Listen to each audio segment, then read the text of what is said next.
পটুয়াখালীর রাঙাবালিতে চতুর্থ ধাপের উপজেলা পরিষদ নির্বাচনকে সামনে রেখে প্রচারণায় জমে উঠেছে ভোটের মাঠ। সকাল থেকে প্রার্থীরা ঘুরছেন ভোটারদের দাঁড়ে দাঁড়ে, উন্নয়নে নানা প্রতিশ্রুতি দিয়ে চাইছেন ভোট। রাঙাবালির বাহেরচরে মোটরসাইকেল প্রতীকের চেয়ারম্যান প্রার্থী মোহাম্মদ বাসিত সর্দারের পক্ষে গণসংযোগ ও পথসভা হয়েছে। প্রধান অতিথি হিসেবে উপস্থিত থেকে বাহেরচর বাজারে লিফলেট বিতরণ করে মোটরসাইকেল মার্কায় ভোট দেওয়ার আহ্বান জানান চেয়ারম্যান প্রার্থী মোহাম্মদ বাসিত সর্দার। পরে এক পথসভায় সভাপতিত্ব করেন ছোট বাইশতিয়া ইউনিয়ন আওয়ামী লীগের সভাপতি আবু হানিফ।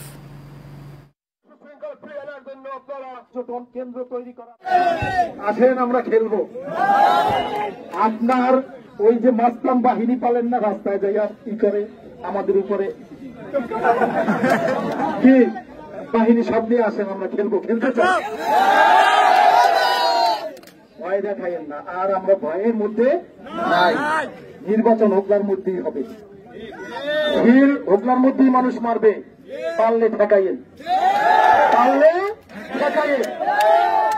আমার শেষ ইচ্ছাটা হলো এই অঞ্চলের মানুষের জন্য একটু কাজ করে দিতে চাই।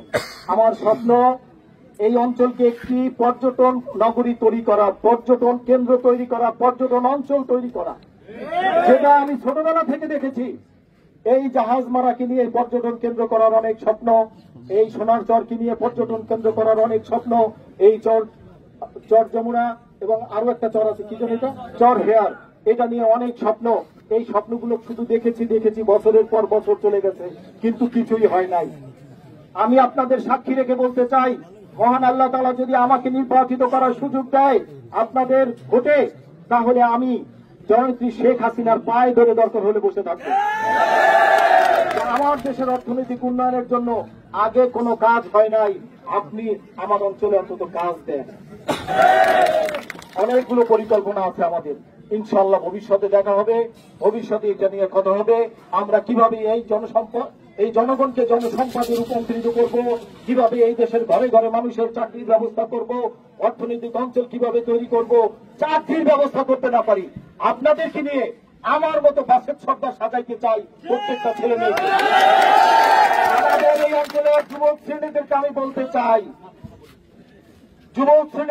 বলতে চাই, চাকরি করার দরকার নাই, তোমরা মানুষকে চাকরি দিবা। এমন ভাবে তোমার নিজেকে তৈরি করো, আগামী দিনে তোমার চাকরির দরকার নাই, এমএ পাস করে তোমার চাকরি করার দরকার নাই। তুমি এমন একটা কাজ করো, এমন একটা অর্থনৈতিক হিসেব নিকাশ তুমি তৈরি করে তোমার জীবনকে তৈরি করবে। আমি পথ নির্দেশ করবো যে তুমি এইভাবে চলো, এইভাবে আসো, এইভাবে করো। সরকার আমাদের সাথে থাকবে এবং এইটা যদি তোমরা পারো, তাহলে আগামী দিনে তোমার চাকরি করার দরকার নাই, তুমি আরো 10 জনকে চাকরি দিবা।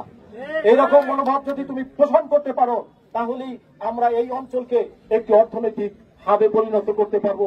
আমাদের এই অঞ্চলে অর্থনৈতিক কষ্ট আর থাকবে না।